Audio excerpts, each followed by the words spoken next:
দেখো রোদ পোয়ানো, চাদরটা পেতে দিয়েছি, দলা মুচড়া করেছে।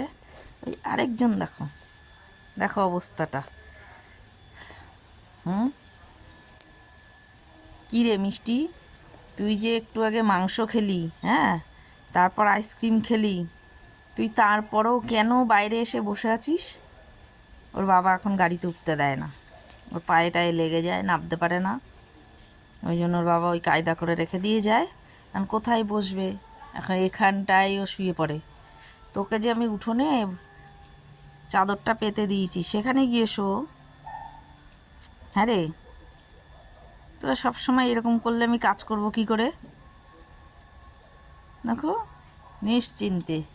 এই যে আমাদের মেন রাস্তা, এই যে এই দিক দিয়ে রাস্তা, এদিকে গেছে, আর এখানেও শুয়ে থাকবে।